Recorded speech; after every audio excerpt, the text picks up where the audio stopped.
Assalamualaikum warahmatullahi wabarakatuh. Sahabat budaya, obrolan budaya kembali hadir pastinya untuk menambah wawasan kita terkait dengan kebudayaan khususnya yang ada di Sulawesi Selatan. Menarik topik di hari ini karena kita akan membahas salah satu kebudayaan yang ada di Bugis Makassar, di masyarakat. Pastinya kita tahu bahwa kota Makassar ini kaya akan yang namanya budaya. Dan salah satu yang menjadi pelaku untuk melestarikan budaya adalah masyarakat Bugis Makassar sendiri. Nah, lantas bagaimanakah cara kita untuk melestarikan kelong budaya Makassar? Kita akan menjawab dan atau pertanyaan itu akan terjawab bersama dengan narasumber saya hari ini. Aku akan menyapa Bapak Dr. Arifin Manggau MPD selaku Ketua Dewan Kesenian Sulawesi Selatan. Selamat datang di Studio Pro 4, Pak. Kemudian di samping saya juga sudah hadir Dr. Andes Hairudin Hakim MPD. Beliau selaku praktisi budaya Makassar. Topik kita hari ini adalah pelestarian kelong budaya Makassar. Nah, saya sebagai anak muda nih, Pak, sebagai anak muda mungkin menjadi perwakilan dari anak muda lainnya yang mungkin sudah terbiasa terpapar sama yang namanya gaya-gaya atau era-era modern. Mungkin boleh di-share ke sahabat budaya, sebenarnya seperti apa sih kelong itu di keseharian masyarakat Bugis Makassar? Pak Arifin boleh? Boleh. Jadi sebenarnya nyanyian-nyanyian menidurkan anak ya, itu kelong ya, utamanya kelong dalam hal saya memberikan contoh pada nyanyian menidurkan anak, itu punya makna-makna yang dalam itu, ya banyak makna-makna dalam. Di situ ada selain pelipur lara, di situ juga ada majis, ada ritual majis. Kemudian ada pengobatan, menolak bala, misalnya setan-setan yang akan mengganggu tidurnya anak. Itu dengan jadi saya kira tradisi-tradisi kelong itu lahir bukan sekedar lahir begitu saja, tetapi punya makna-makna tersirat yang sangat dalam dan ritus pada masyarakat suku Makassar. Kalaupun kita berbicara tentang kelong. Harapan saya ke depan, kalaupun misalnya ini ada ya bagaimana seniman-seniman muda atau geng-geng sing ini bisa menerjemahkan persoalan ini yang kemudian dia mengadopsi muatan-muatan mulo itu, muatan lokal itu, termasuk kelong ini di dalam aransemen karyanya, misalnya dalam bentuk komposisi musik, misalnya dalam bentuk pertunjukan-pertunjukan lain yang bisa seiring dengan kelong-kelong itu. Saya kira itu ya. Oke, tapi kalau di bahasa Indonesia kan nih Pak, Pak Arifin, kelong itu lagu, Nyanyian. nyanyian. Tapi kalau di khusus budaya Bugis Makassar, kelong ini bukan hanya sekedar menjadi lagu yang tercipta saja, ternyata ada unsur seperti yang dikatakan tadi, Ada majisnya. majis ya, di dalamnya ada pengobatan, menjauhkan roh-roh jahat di balik. Salah satu contohnya adalah nyanyian menidurkan anak itu. Nah, Di kelong itu royong anak namanya itu. royong anak. Ya. Royong anak adalah ciptaan dari kalau NN itu dia tumbuh dan besar di masyarakat. Oke. Ya, ada masyarakat pendukungnya sendiri. Sampai sekarang itu masih ada yang melantunkan itu.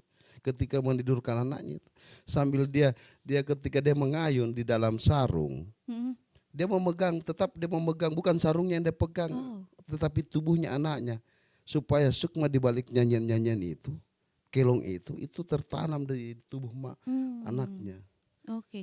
Nah, Tapi kalau karena perlu kita ketahui secara teori memang kita kehidupan pola asuh kita di masyarakat Sulawesi Selatan itu menggunakan pendekatan kecerdasan sosial emosional. Beda dengan negara-negara maju yang menggunakan pola kecerdasan intelektual, sehingga di umur-umur tertentu mereka sudah ditinggalkan. Kemudian dibentuk secara kemandirian. Kalau itu negara-negara maju, tapi kita tidak. Walaupun sekalipun kita sudah umur 50-an, bahkan masih kita mengingat orang tua kita.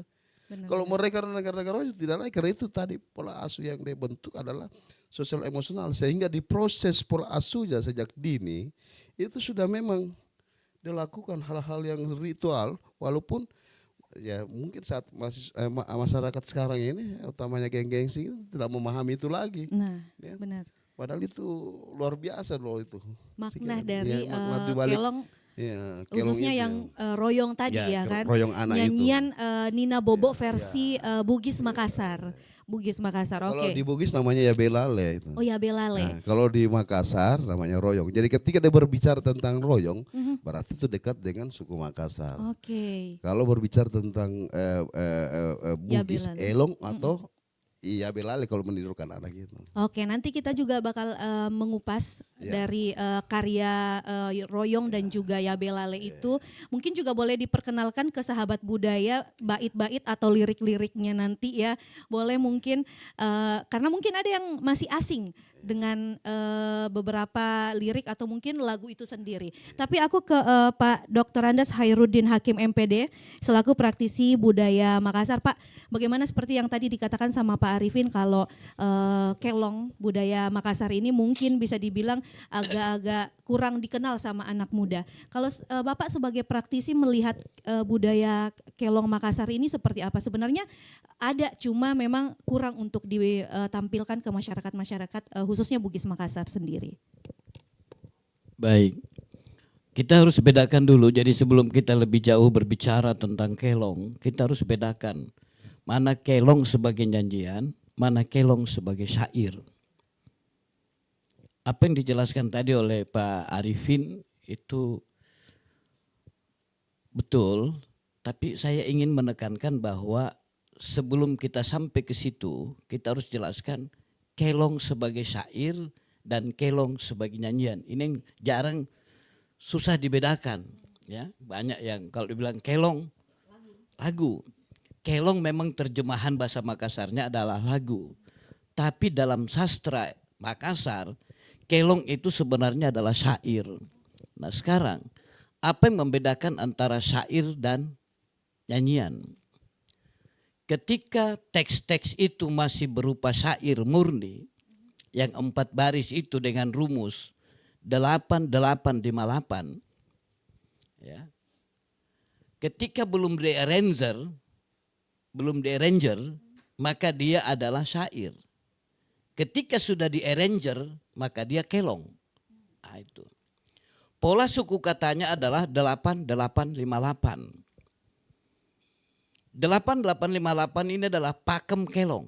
Misalnya, hampir semua kelong itu yang anonim dan pencipta-pencipta lagu dulu di masa Pak Basir, di masa Pak Manjia dan seterusnya, kemudian turun ke Pak Iwan Tompo yang terakhir menurut penelitian saya, itu masih menggunakan, sehingga itu menyentuh hati. Saya kasih contoh 8-8-5-8. Misalnya, hitunglah batu rate mak ribulang, itu dulu, itu 8 suku katanya. Maku taknan ribin toeng 8. Apa kananna, apa penyampaiannya. Buntir lompo jako salang, engkau akan kawin secara meriah. Itu kelong-kelong contoh, hampir semua. Nah sekarang, apa yang disampaikan betul, yang saya kerjakan selama ini, saya menekuninya itu sebenarnya sudah lama. Kita sudah pernah melakukan festival kelong, festival toeng, itu dihadiri 400-an ya, guru-guru SD, SMP, se-Sulawesi Selatan. Tetapi itu stop sampai di situ karena hampir semua SKPD yang terkait dengan pengembangan seni budaya, apalagi 10 tahun terakhir ini di Kota Makassar, itu tidak ada anggaran pelestarian. Itu satu kendalanya. Kendala kedua adalah tidak sampainya ini persoalan, pesan ini ke generasi tua, ke generasi muda. Itu tidak sampai ke bawah. Nah, yang ketiga, hampir semua pencipta lagu itu tidak mampu atau belum mau mengarranger barang ini menjadi sesuatu yang ngepop misalnya. Seperti kata Pak Arifin tadi. Saya pernah coba dengan 3.000 keping. Itu membuat satu album lagu Makassar berbasis jazz. Ya. Berbasis lagu-lagu Latin. Tapi lagi-lagi itu terkendala pada pemasaran. Belum terlalu akrab orang lagu Makassar dengan lagu jazz. Padahal kalau dieksplor lebih jauh, maka itu akan mengasihkan. Ya. Nah, saya kembali ke royong, kelong. Jadi kelong tadi itu ada kelong itu payung besar secara teori ya. Kelong itu adalah payungnya. Di bawahnya itu ada kelong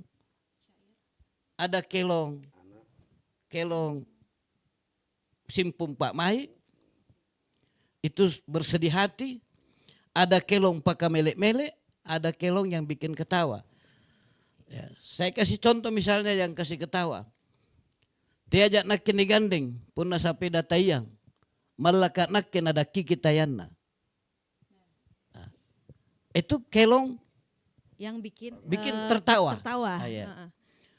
Ada kelong agama. Oh, beda lagi. Itu ada kelong agama. Itu nasihat. Ya. Mana baji pasarea, arusu pasidakaya, bajikan tonji, Pak Mait tamamin raya. Mana baji pasarea, walau baik pemberian, arusu. Arusu itu bukan arus, bukan gelombang, wajib. Arusu pasidakaya, wajib bersedekah, bajikan tonji lebih baik Pak Mait tamamin raya. Hati yang tidak berubah. Kelong agama, asambayang kono tambung, pakajaya amalakno, mate kosalan narusasala kalenu. Itu rukun Islam. Jadi agama di Sulawesi Selatan ini datang itu melalui perantaraan kelong. Saya kira itu dari untuk awalnya, nanti kita lanjut. Oke, menarik sekali karena ternyata kelong ini punya arti yang luas. Pastinya ternyata ibaratnya kalau di zaman sekarang ada lagu sedih, lagu gembira, lagu religi. Kelong pun begitu di keseharian budaya Bugis Makassar ada bagian-bagiannya juga. Nah, Terkhusus kelong-kelong juga. itulah yang masuk di dalam royong tadi. Nah, Kelong-kelong itu yang diroyongkan. Misalnya gini. Tinro moko naungana silu seran sumanga nu ana bangun ko tinro ana tekne tomi Pak Mai nu ana. Itu harapan. Jadi royong itulah doa dan harapan. tapi maaf Pak, saya ini sebagai anak muda yang belum terlalu mengenal royong itu, menarik sekali. Yang tadi per lirik-liriknya itu tergantung orang tua yang menyanyikan atau memang sudah ada dipatenkan lagu atau kelong royong itu nih Pak? Atau seperti apa? Boleh. Ya, Nah itu dia. ya disertasi saya ya Belale, ya Bugis. Kalau Bugis ya Belale itu sama. Hanya yang membedakan adalah intonasi menyanyikan syair-syairnya itu. Kalau di pesisir beda, lembah beda, gunung beda. Tetapi syairnya sama, maksudnya sama. Ya, walaupun yang membedakan adalah adaptasi bahasa. Begitupun di Makassar sebenarnya. Kalau di konsep royong anak, ya, pemerintah sangat lemah untuk membuatkan program-program pelestarian. Selalu euforia semua. Karena itu tadi bahwa setiap momen-momen kegiatan baik ke dinas pariwisata provinsi, dinas pariwisata kota maupun dinas kebudayaan itu tidak ada di situ simbol-simbol kegiatan yang bersifat pelestarian. Ini kelemahan kita sehingga Gen Z sekarang tidak memahami lagi lagu-lagu tradisionalnya kita. Misalnya cincin baca bahwa itu menarik itu, ya. Karena saya sendiri pernah pentaskan di Berlin itu nyanyian itu tuh. Kemudian Batu Rate, Maribul, dan juga kelong-kelong itu tadi Pak Heru sudah banyak mengungkap apakah melek-melek royong yang nyanyian yang yang sifatnya membuat orang tertawa, komedian. Itu juga di kelong itu ada juga sebagian adalah mantra, termasuk Angin Mamiri. Itu Angin Mamiri adalah nyanyian membuat orang jatuh cinta itu. Misalnya Naura saya mantra lewat angin itu. Mantra cinta itu. Iya, yang bisa dilantunkan, tetapi untuk mempertahankan itu orang-orang dulu luar biasa ini untuk mempertahankan doa atau ilmu itu, majlis itu dia buat dengan doa, nyanyian kelong itu. Itu seperti itu. Kalau pakai persoalan istilah lagu itu ya karena saya orang musik, ya tentunya itu mengadopsi dari teori-teori modern itu A B A misalnya. Dia pakai konsep itu, konsep bentuk. Tetapi perlu kita sadari bahwa kekayaan kita ada tadi disebut Pak Herudin bahwa 8858. Kalau Bugis 5585. Itu konsonan. Kalau di konsep musik modern dia antisiden dan konsekuen, tanya jawab saja, baru masuk ref. Nah, itu tuh menarik bedanya. Tetapi itu struktur lagu yang seperti itu. Tapi kita memang lebih pada kelong, nah itu elong kalau di Bugis seperti itu. Saya kira mungkin Pak Herudin juga bisa tambahkan itu. Pak Herudin ada yang mungkin mau ditambahkan terkait dengan elong ataupun juga kelong ini karena memang sangat menarik. Terus saya bilang tadi ya, jadi kalau kita kembali ke kelong tadi ada namanya kelong, yaitu sebagai saya ulangi bahwa kelong itu adalah payung. Ada kelong mantra. Angin mamiri itu adalah mantra laki-laki kepada perempuan. Angin mamiri kupasang. Angin berhembus yang kupesan. Angin mamiri kupasang. Pitujui tontongan. Tontongan itu artinya jendela. Dalam kajian semantik berdasarkan apa yang saya teliti dengan tesis saya dan rencana disertasi yang tidak pernah selesai dan Pak Arifin lebih dulu selesai. Tontongan itu adalah hati. Pitujui tontongan, tembuskan ke hatinya. Baris ketiga adalah angin mamiri kupasang. Tusarota kalupa, pada orang yang sering lupa. Ini syair mantra laki-laki kepada perempuan. Dan biasanya dibacakan itu ketika matahari mau terbenam. Oh, ada waktunya juga. Ada waktunya. Karena itu Rasulullah memang ajaran Islam mengatakan jangan keluar ketika matahari sudah senja, matahari terbenam itu setan, jin itu bermunculan. Laku mantra di situ. Jadi saya bisa bikin mantra. Oke, jadi bukan kau yakin. bukan hanya sekedar lagu ya, hati-hati sahabat Jadi, budaya. Itu mantra yang dibikin menjadi lagu. Di-render. Itu syair, puisi sebenarnya. Jadi kelong adalah puisi. Puisi ketika belum di-arranger, masih syair murni. Mari kita lihat misalnya kelong filosofi. Jadi kelong itu adalah filosofi hidup orang Makassar sebenarnya adalah kelong. Mari kita lihat filosofi perempuan. Filosofi perempuan itu orang Makassar itu dan Bugis hampir sama, hanya beda narasi saja, beda bahasa. Misalnya gini, perempuan Anggun Makassar itu mengatakan begini, dia tidak mau pakai surat. Dia bilang begini, angapa surat nu suro-suro, mengapa surat yang engkau kirim? Lontar nu pasang-pasang, daun lontar dulu kan hanya pakai surat daun lontar. Lontar nu pasang-pasang, daun lontar tempatmu menyurat. Angapa kanjo? Mengapakah itu? Punna batanna kaleno. Pada bagian ini maknanya adalah wanita itu butuh kejujuran. Datang bawa dirimu sendiri Pak Arifin. Bukan surat. Jangan ya Pak. pakai surat. Tetapi ingat, laki-laki Makassar itu adalah laki-laki bertanggung jawab. Dia jawab begini, apatah suratku suruh-suruh? Mengapa surat yang aku suruh? Lontar aku pasang-pasang, daun lontar tempatku berpesan. Punna kalengku, jika diriku kabatian dudutongi. Terlalu kentara. Karena itu orang dulu pacaran tidak kentara anak. Ya. Acu tapi mau. Ya kan gitu. Jadi nilai dari kelong adalah filosofi hidup. Orang Bugis Makassar. Elong. Itulah filosofi itu dibawa ke dalam royong tidur tadi. Sehingga dalam teori linguistik itu di belakang kepala kita ini ada namanya LED. Language Acquisition Device. Alat pemerolehan bahasa. Jadi anak-anak yang ditidurkan itu bukan belajar bahasa. Memperoleh bahasa. Apa yang dia dengar itu yang direkam. Kebun binatang ibunya, kebun binatang anaknya. Nah, karena itu diberikanlah syair-syair yang bermakna, syair-syair yang punya filosofi hidup dan seterusnya. Nah menarik, lantunan royong ini ya kan dari ini diteliti atau di Pak Arifin meneliti berdasarkan area. lain di pantai, lain di pesisir. Secara geografis. Geografisnya kalau saya mengembangkan Oke. kelong itu saya explore supaya lebih ngepop. Oke. Supaya lagi ngepop kan begitu. Lebih ramah Lebih di ramah kan, telinga dan itu anak salah zaman satu- sekarang. Salah satu bentuk pelestarian. Iya, jadi kita mengeksplor Ya. supaya lebih semua orang bisa. Coba Nanda bisa, Nanda Aura bisa. Saya kasih 4 syair, di sini ada syair. Boleh, Ada 4, boleh. ya. Ada semua di sini. Nah, itu bisa.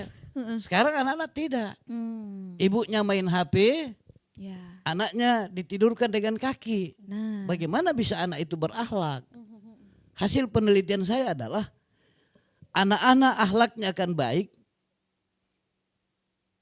jika dia tidur dengan dinyanyikan atau diceritakan atau diroyongkan.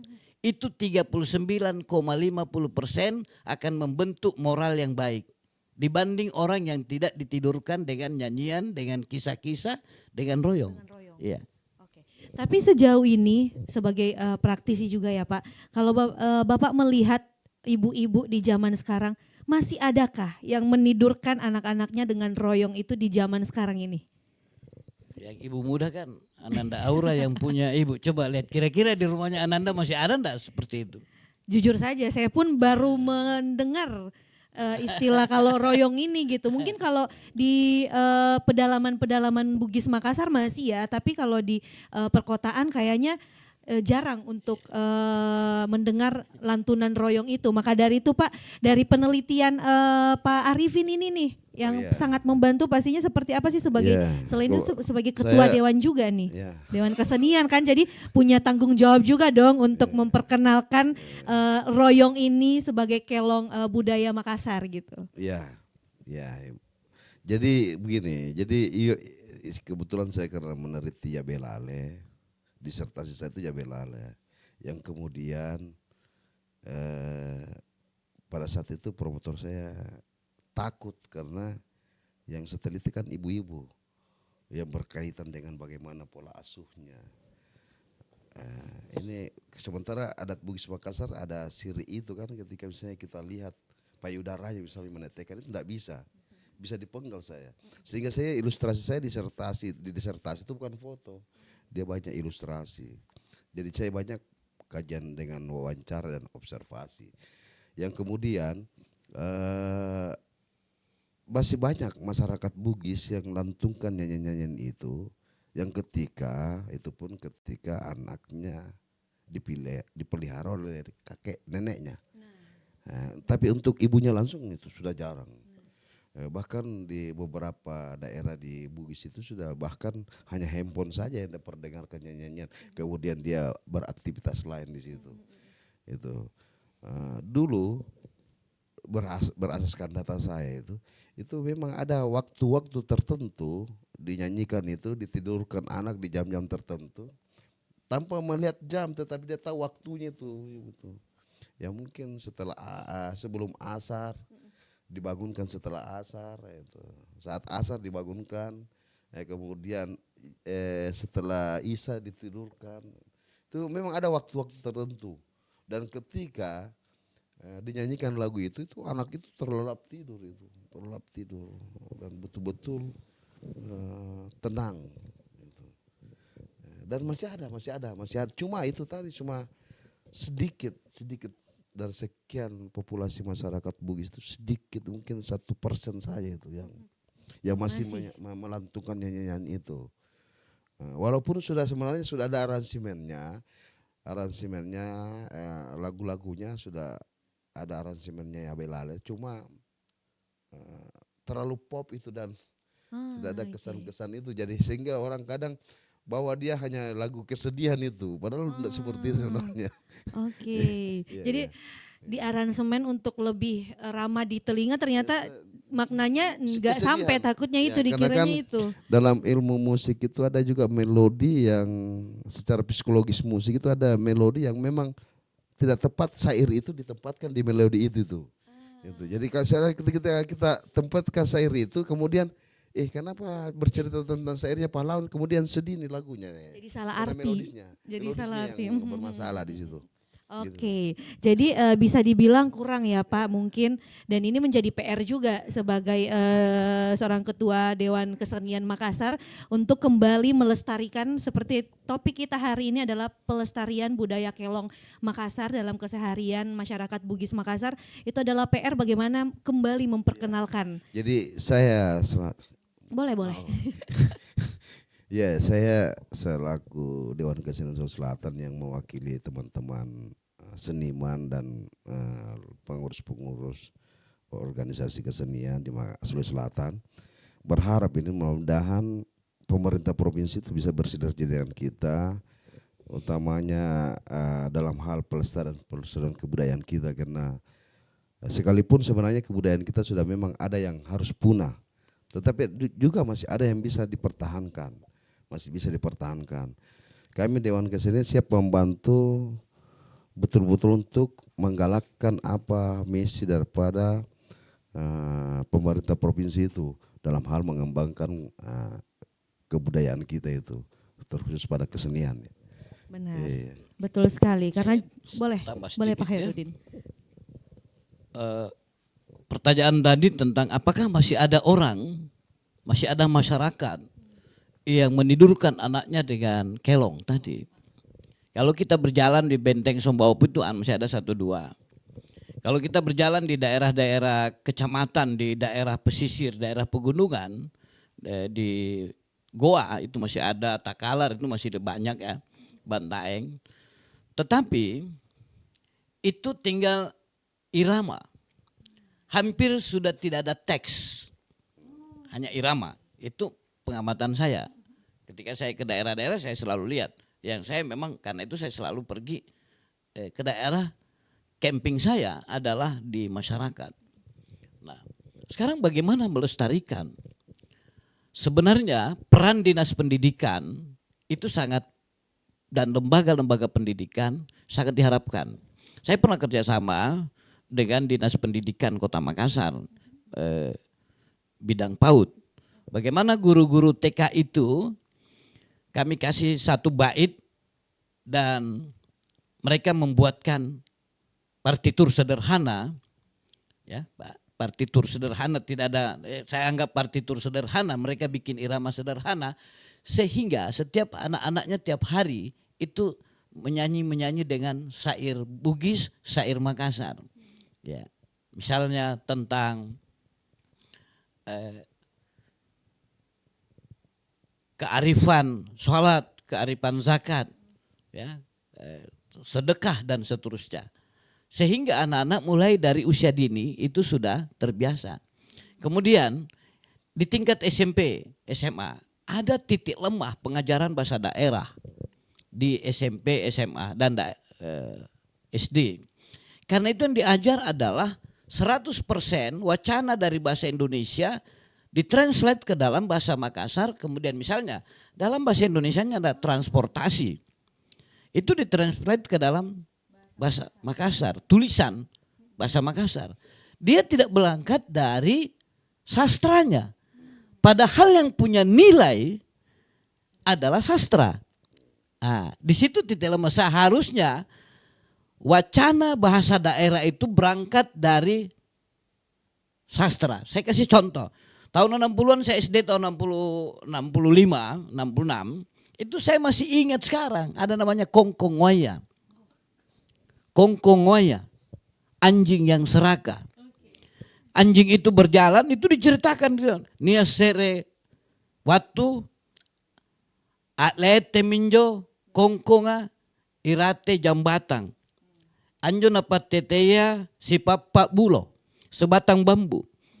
Lewatlah itu seekor anjing di atas jembatan bambu tadi itu, pada di bawah itu ada air yang bening. Anjing ini menggigit sekerat daging. Dia lihat di bawah itu bayangannya. Dia lompati. Dia sekira ada anjing lain yang bawa daging. Itu termemori. Artinya dalam hidup ini sekarang jangan ngoah. Diceritakanlah kongkong ngoaya. Akhirnya itu terbentuk menjadi sebuah kepribadian kita bahwa hidup ini lalui dengan tidak serakah. Saya kira itu pesan-pesan yang mau dicapai. Sekarang tidak. Nah, jadi harapan kita Dewan Kesenian, saya juga bagian dari situ sebagai pelaku kesenian kebudayaan, diharapkan pada dua instansi ini, yakni Dinas Pendidikan dan Dinas Kebudayaan, itu mengeksplor. Tidak usah malu-malu, F8 itu kan menghabiskan uang miliaran. Saya masuk ke situ ya. Tapi tidak satu titik pun ada yang namanya folklore. Tidak ada F-nya satu. Kurang F-nya Kurang satu F1. ternyata. Oke. Nah, tidak ada di situ pelestarian budaya yang bisa masuk folklore. Tadi itu kan sastra itu. Andainya itu maka itu sempurna. Akhirnya kita temukan apa? Musik dangdut yang tidak mendidik syairnya dan seterusnya. Jadi saya kira tugasnya adalah Dinas Pendidikan dan Dinas Kebudayaan. Kementerian sudah berpisah, pendidikan dasar dan menengah. Iya, saya kira itu. Oke, menarik sekali karena memang kalau kita lihat dari sekarang kalau pembedanya itu sahabat budaya, lagu-lagu lantunan anak-anak itu berisi doa dan harapan orang tua. Kalau dibandingkan dengan lagu Nina Bobo misalnya ya kan, nanti kalau tidak bobo digigit nyamuk, malah menakutkan anak-anak. Nah, justru ini menjadi salah satu hal yang sangat menarik untuk kita bahas, seperti apa sebenarnya yang bisa kita lakukan untuk melestarikan budaya kelong Makassar ini di kehidupan Bugis Makassar. Nanti kita akan bahas lagi, kita break dulu, tetap di 92,5 Pro 4 RRI Makassar. Kembali lagi di obrolan budaya di 92,5 Pro 4 RRI Makassar, masih bersama dengan Ketua Dewan Kesenian Sulawesi Selatan Bapak Arifin Manggau, terus juga bersama dengan praktisi budaya Makassar Dr. Andes Hairudin Hakim. Kita masih membahas tentang kelong Makassar, khususnya ini adalah kita membahas karya lantunan royong dan juga Jabelale untuk Bugis Makassar. Aku ke Pak Arifin. Kita ngebahas tentang royong ini adalah menarik banget karena dari anak-anak, pesan dari anak, dari orang tua untuk anak sampai akhirnya diharapkan menjadi hal yang diharapkan oleh orang tuanya. Pak Arifin, sebenarnya makna yang paling mendalam dari lantunan royong ini sebenarnya seperti apa yang ingin diciptakan oleh si pembuat karya ini? Ya, harapan orang tua di situ di balik syair-syair Jabelale itu bahwa semoga anaknya ini menjadi orang yang baik, berguna, berguna bagi bangsa, berguna kepada keluarga dan segala. Itu yang disampaikan yang inti di situ. Tetapi di dalam syair-syair itu kan panjang di situ. Termasuk di situ ada bagaimana mengusir roh itu jauh dari hal-hal yang negatif. Kemudian bagaimana tinggi-tinggi mak logi-logi, mengawan-awan apa yang dicita-citakan. Nah itu tuh yang kemudian sebenarnya ini sih kok beberapa karya-karya kami, saya pernah berkarya itu sudah beberapa saya pentaskan di luar. Kemarin festival tahun 2022 festival Mahakam itu Kalimantan, festival musik dunia, saya masih melibatkan nyanyian Jabelale itu karena saya belum puas ini dengan karya disertasi saya. Sehingga saya masih menghadirkan dalam sebuah komposisi karya saya yang kemudian ada kemarin di Jogja itu IDF itu internasional juga, kami juga masih hadirkan Jabelale, tetapi versi-versi yang tertentunya berbeda. Misalnya yang di Mahakam itu festival musik dunia itu saya pakai yang sifatnya pesisir. Yang kemudian saya ini yang kemarin saya bawa di Jogja ini yang sedikit gunung itu. Ya, jadi itu saya hanya mencoba dengan karya-karya itu saya mencoba merevitalisasi budaya itu dengan kesenian, di kesenian dengan dikemas dalam sebuah karya-karya komposisi. Saya di Australia dulu waktu menata pertunjukan The Ace of Marege sutradara Silly Susman dengan Ram Prapanca itu masih ada terselip di situ nyanyian menidurkan anak itu Jabelale itu. Bagaimana itu orang aborigin ketika kawin-mawin dengan orang Makassar ya di pesisir Darwin sana, Yirkala, yang kemudian melahirkan anak dan dinyanyikan lagu itu tuh. Itu. Jadi ya saya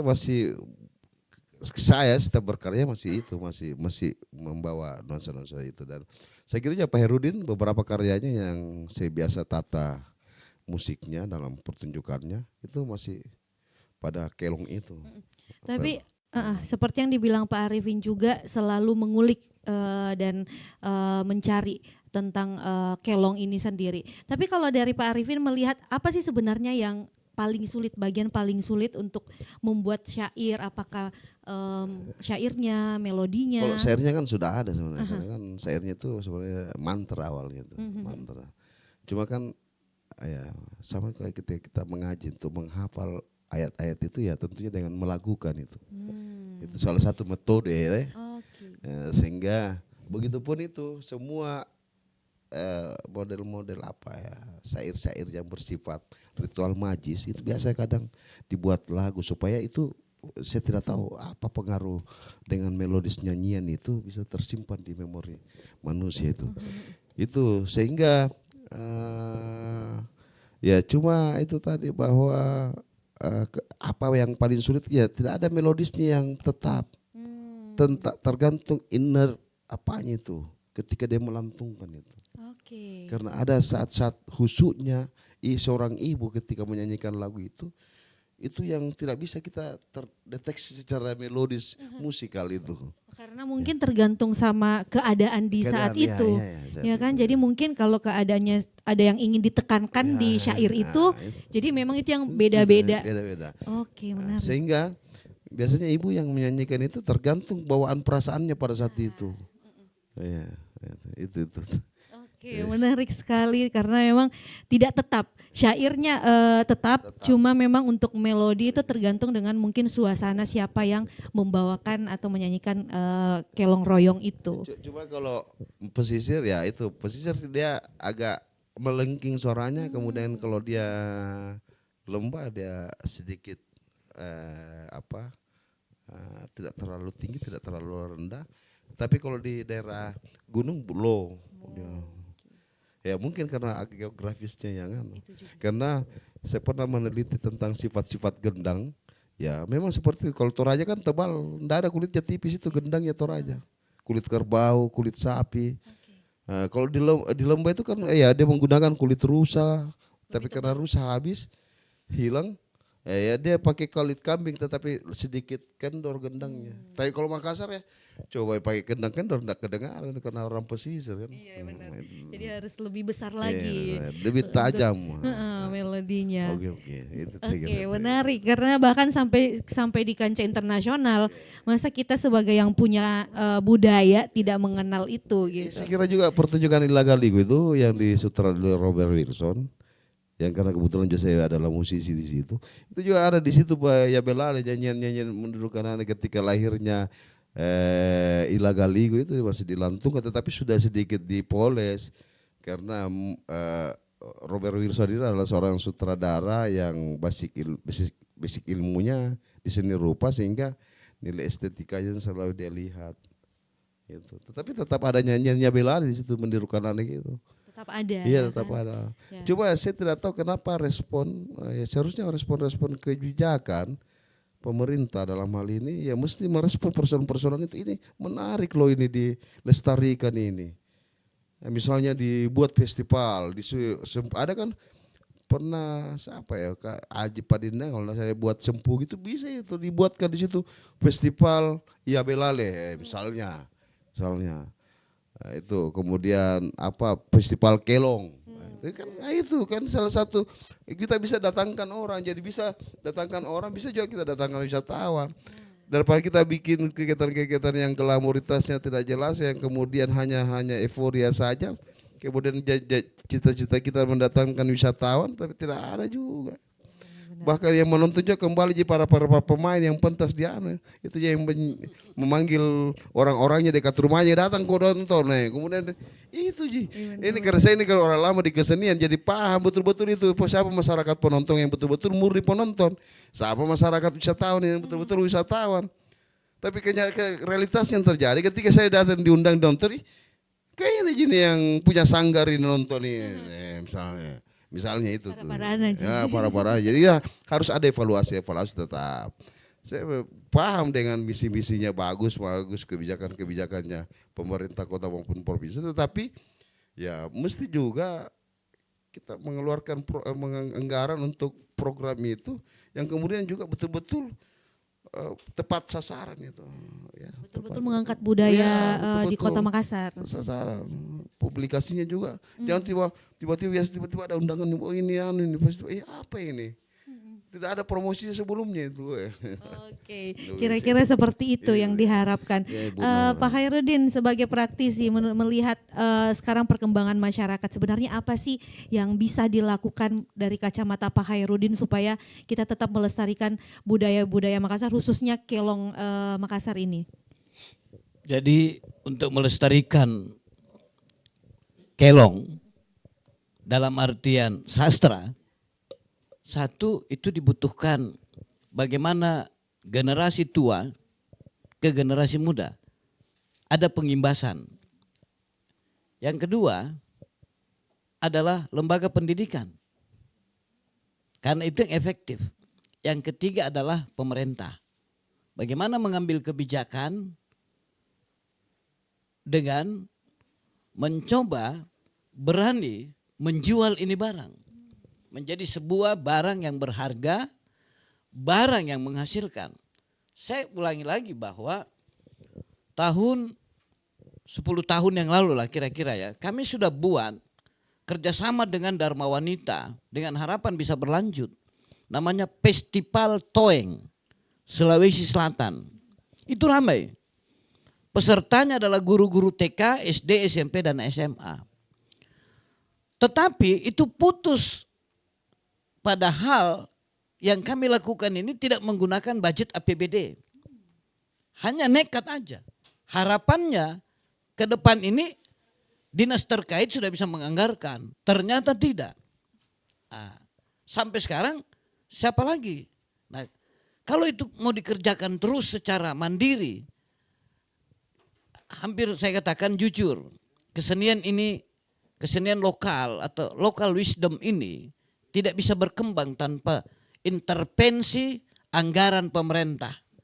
Karena itu kita berharap mudah-mudahan pemerintah, wali kota, kabupaten kota yang lagi rame-rame ini adalah mereka yang betul-betul peduli budaya, bukan anti budaya. Mereka yang betul-betul peduli terhadap perkembangan kebudayaan. Nah, saya kira itu tentang kebijakan. Kembali kita ke soal praktisi tadi, soal bagaimana royong bisa berkembang di masyarakat. Mudah-mudahan karena kita pernah mengusulkan lahir sebuah perda, peraturan daerah tentang penggunaan bahasa daerah. Di masa pemerintahan Pak Ilham itu sudah ada tentang wajibnya bahasa daerah masuk di sekolah. Dijemput dengan Pergub di masanya Pak Sahrul. Tetapi sekolah ini gagap menerjemahkan kearifan lokal. Sampai-sampai bahasa Inggris dan komputer dianggap muatan lokal. Nah, ini kan menjadi, padahal Pergub itu adalah jembatan bagaimana peran lembaga pendidikan mengembangkan kearifan lokal ini. Kalau hanya orang per orang itu lambat. Seperti Pak Arifin katakan tadi, kalau kita explore, katakanlah Festival Lagu Makassar genre Latin, genre Bosas, genre apa lagi? Pop. Nah, jangan model begini terus. Orang bosan. Tidak ada genre-genre yang lain. Saya kira itu menurut saya. Tapi apakah kalau misalnya genrenya dirubah itu akan mengubah makna dari makna mendalamnya begitu sampai ke masyarakat? Baik, makna itu tidak bergeser. Nilai itu tidak bergeser. Dan keunikan syair Makassar atau Kelong Makassar irama apa saja, genre apa saja sepanjang syair itu menggunakan rumus pola suku kata 8858 langsung masuk itu. Mau langgam, mau laskuin, mau pop, mau barat, mau bosas, mau salsa, mau caca, pasti masuk, ketemu itu barang. Begitu hebatnya orang tua dulu menciptakan syair dengan menggunakan rumus pola suku kata, itulah rumus musiknya. Saya kira Pak Arifin bisa terangkan itu. Asal dia menggunakan pola suku kata 8858 pasti semua aliran musik masuk. Itu. Dan makna tidak bergeser karena makna itu tetap pada syairnya. Iya. Artinya orang dapat dua hal, dapat musik, dapat makna syair. Tapi harus paham arti dari makna syair itu Syair dulu. itu dulu. Karena jangan sampai hanya sekedar mendengar, oh ini lagu sedih nih, padahal isinya adalah kekuatan. Tergantung pada pencipta lagunya. Nah, Tergantung pada pencipta lagunya. Arrangernya itu. Jangan sampai seperti tadi, ini lagu kematian tapi lagu dansa. Iya, jadi saya kira itu. Nah, yang terakhir buat saya, ada ketidakarifan dari pencipta-pencipta lagu sekarang. Banyak atau ratusan syair-syair anonim itu tuh ONN, yang menjadi kearifan lokal masa lalu dianggapnya ciptaannya. Seharusnya diberi keterangan kalau dia dalam bentuk teks, tanda bintang. Dulu ketika masih pita, masih kaset, itu kan ada tertulis syairnya, kemudian tanda bintang anonim. Nah, sekarang tidak. Ada yang unik. Satu bait tentang agama, satu bait tentang dansa-dansa. Nggak ketemu ini barang. Karena penyanyinya sekedar nyaplok aja, nggak usah kita sebut nama. Kalau mau sebut nama kan nggak enak. tapi ada. Ada.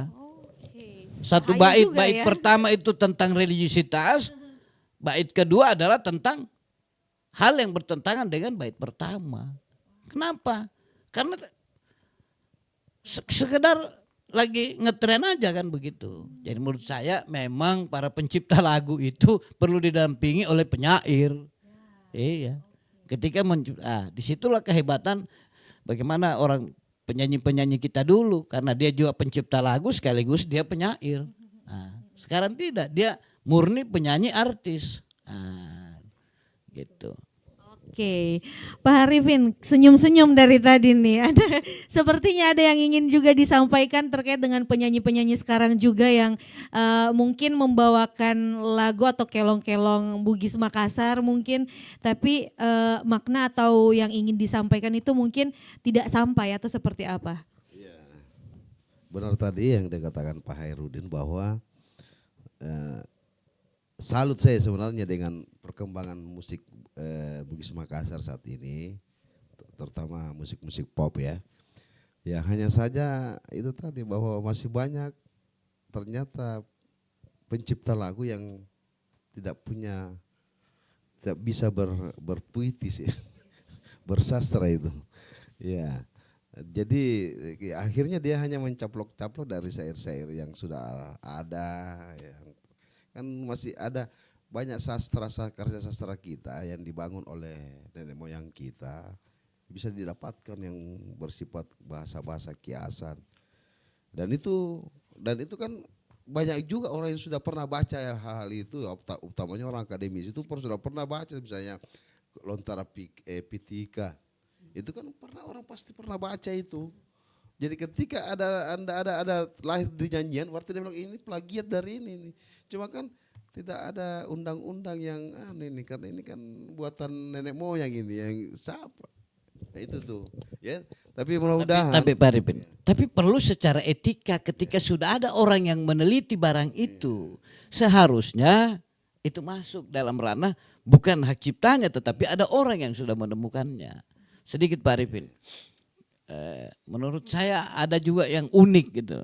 Ada lagu Bugis yang saya temukan yang sangat menghina perempuan, utamanya yang single parent, Canggorena Jandai. Anda ingat ada lagu Bugis itu? Ada lagu Bugis itu saya pernah dengar, Canggorena Jandai. Saya bilang stop, mati. Itu penghinaan. Canggorena janda itu, atau ada juga janda pabalu canggoreng. Itu tidak baik, itu tidak mendidik. Tetapi rupanya karena iramanya yang Enak. enak, rupanya banyak juga orang yang suka itu. Padahal tidak itu artinya, itu penghinaan. Janda pabalu canggoreng, canggorena janda, ini menurut saya penghinaan. Ya, kurang bagus dikembangkan hal-hal yang begitu. Pak Arifin, sebelum kita tutup obrolan budaya kita hari ini, ada tidak sebagai seorang Ketua Dewan Kesenian Makassar proyek kedepannya untuk lebih lagi memperkenalkan budaya-budaya Makassar khususnya kelong ini ke masyarakat ibu-ibu, anak muda, bahkan mungkin orang tua di pesisir ataupun juga di pegunungan? Ya, ya, saya ralatnya Dewan Kesenian Sulawesi Selatan. Oh ya, maaf. Ya. Jadi ya kami dari Dewan Kesenian Sulawesi Selatan itu sudah memang ada beberapa program yang kita sudah rancang yang kemudian bagaimana menyentuh semua elemen lapisan masyarakat kesenian dan kebudayaan, yang kemudian kami akan mencoba menyodorkan ke pemerintah provinsi. Semoga apa yang kita sodorkan ini bisa betul-betul diadaptasikan dengan program pemerintah. Dan ini saya kira program yang kami buat ini betul-betul berasaskan fenomena kebudayaan dan kesenian yang ada di Sulawesi Selatan. Utamanya tentang ada di situ revitalisasinya, ada pengembangannya, ada di situ bagaimana penguatan-penguatan lewat pelatihan dan workshop itu. Kemudian bagaimana menumbuhkan lembaga-lembaga kesenian yang ada di daerah dengan membuka ajang-ajang festival tingkat provinsi misalnya. Karena saya kadang juga berpikir heran dengan adanya program kementerian yang disebut biasanya dengan Indosiana. Kadang kita kaget, kok ini dapat anggaran dari pemerintah provinsi ini, kementerian apa sih? Itu. Karena ya seniman itu tidak begitu saja kita bisa caplok bahwa ini ketika dia sudah menyanyi itu adalah seniman, tidak. Karena ada ukuran-ukurannya, sehingga saya sendiri pribadi masih berat walaupun banyak karya-karya saya, tetapi saya masih berat disebut seniman itu karena ya walaupun saya akademisi di bidang seni itu. Saya lebih mending disebut sebagai akademisi di bidang seni ketimbang menjadi seniman itu. Karena ya jelas kalau saya akademisi ya ada portofolio saya, ada ijazah saya S1, S2, S3 saya itu sangat menyentuh kesenian dan kebudayaan. Tetapi kalau seniman itu, jadi tapi saya heran ketika saya ke daerah baru saya belum tahu siapa ini orang ini. Nah itu mesti sehingga saya kaget ketika misalnya Indosiana tiba-tiba memberikan gelontorkan dana miliaran kepada katanya seniman, kemudian kita lihat kegiatan apa ini yang tidak betul-betul tidak mengungkap nilai-nilai yang ada di mana kabupaten itu, kebudayaan daerahnya itu. Jadi ini yang problematik saat ini kami temukan, yang kemudian melalui Dewan Kesenian dengan segala upaya, dengan segala usaha kami akan menepis persoalan-persoalan itu. Bahkan kemarin ketika di Kongres Kebudayaan saya salah satu termasuk steering komite dari Indonesia Timur yang kemudian saya memperjuangkan itu, karena ternyata dana Indosiana itu mengambil dari dana abadi kebudayaan LPDP itu, dana abadi kebudayaan yang kemudian kami coba mengorek persoalan itu, ternyata seperti ini. Nah, akhirnya saya sudah berkenalan dengan kuratorialnya yang menangani tentang Indosiana, sehingga kalau misalnya ada dari Sulawesi Selatan, ya kok komunikasi dengan saya, supaya saya bukan berarti mengucilkan teman-teman, tetapi sayang di teman-teman karena banyak teman-teman yang lebih dahulu berkesenian itu, bahkan karya-karyanya sudah banyak yang booming itu saya kira itu. Oke, jadi mudah-mudahan nanti proyek kedepannya benar-benar bisa tepat sasaran, itu yang paling penting. Oke, kalau Pak Hairudin sebagai praktisi kesenian di Kota Makassar ini, seperti yang dibilang Pak Arifin tadi, kalau banyak yang mengaku sebagai seorang pekerja seni, yang sebenarnya mungkin baru satu lagu itu pun mungkin mengambil karya orang lain. Sebenarnya menjadi seorang pekerja seni, apa yang Pak Arifin ingin tekankan kepada mereka-mereka yang ingin disebut sebagai seniman, apa yang harus mereka perhatikan, Pak? Menjadi seniman itu sebenarnya kan tanggung jawab moral. Seniman, ciri seniman itu bukan pada rambut yang panjang, celana robek-robek. Bukan. Seniman itu adalah berkarya. Dan kami pernah merumuskan bahwa seseorang yang bisa disebut seniman, minimal dia bisa berkarya 25 tahun, tidak pernah berhenti. Sejak dia menggeluti kesenian. Katakanlah mulai sekarang, kita patokannya tahun 2024. Maka tahun berapa dia mulai berkarya? 25 tahun itu. Ya. Itu tidak putus. Jadi seniman itu adalah gelar kehormatan, gelar yang mesti dipertanggungjawabkan melalui karya. Karena seniman itu gelar yang diberikan secara tulus oleh masyarakat kesenian karena karyanya yang tidak pernah putus. Yang kedua adalah konsistensi. Seniman itu harus konsisten. Pada jalur mana dia mau berjuang. Nah, ada teman yang berjuang karena kebetulan bakat dan bawaannya sudah begitu. Kadang dia seniman seni rupa, dia juga teatrawan, itu bisa-bisa saja. Yang ketiga adalah konsistensi. Konsistensi dia berkarya. Ya, kemudian menjaga moralitas seniman. Moralitas seniman itu adalah bagaimana dia melahirkan karya sastra yang mendidik. Bukan melahirkan karya seni yang membawa pada pelanggaran moralitas. Karena banyak sekarang dalam dunia sastra disebut dengan kitsch, sastra picisan. Pada lukisan-lukisan kita lihat, jadi bagaimana tanggung jawab moral. Simpulannya adalah seniman bukan karena bajunya robek-robek dan panjang rambutnya. Mungkin itu awalnya ya, banyak teman awalnya begitu, mencari jati diri. Tetapi lebih ditekankan pada karya yang berkelanjutan secara terus menerus. Yang kedua merespon Pak Arifin, betul. Seharusnya bantuan-bantuan pemerintah itu melalui lembaga-lembaga resmi. Karena katakanlah Dewan Kesenian itu disitulah berkumpul. Dewan Kesenian Sulawesi Selatan itu punya riwayat yang panjang. Ada orang saya percaya bahwa Dewan Kesenian itu punya database.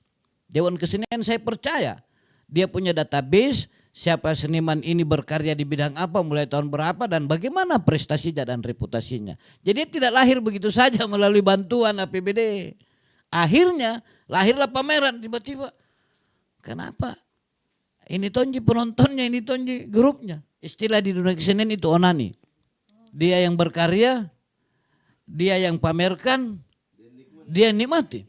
Nah, itu karena kesenian yang tidak punya pemasaran. Jadi kita harus jujur juga bahwa dunia kesenian harusnya melibatkan orang-orang entertain, melibatkan orang-orang di dunia usaha. Sehingga dia menjadi sebuah produk. Layak jual, layak tonton. Terima kasih. Oke, luar biasa. Menarik sekali untuk menjadi seorang seniman adalah tanggung jawab moral pastinya.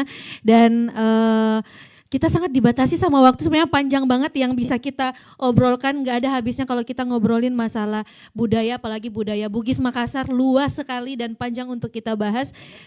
Kebudayaan kesenian itu adalah hidup. Nah itu dia, benar-benar ya kalau pekerja seni itu kata-katanya sampai di hati seperti Pak Hairudin ini, setiap kata yang diucapkan itu aku tuh berasa dikasih puisi loh Pak. Terima kasih banyak untuk waktunya hari ini di obrolan budaya dan mudah-mudahan kita bisa bertemu lagi dengan karya-karya lainnya pastinya terkait dengan budaya Bugis Makassar. Terima kasih Pak Arifin dan juga Pak Hairudin. Sahabat budaya terima kasih juga dan jangan lupa selalu dengarkan obrolan budaya hanya di 92,5 Pro 4 RRI Makassar. Saya Nora pamit dan wassalamualaikum warahmatullahi wabarakatuh.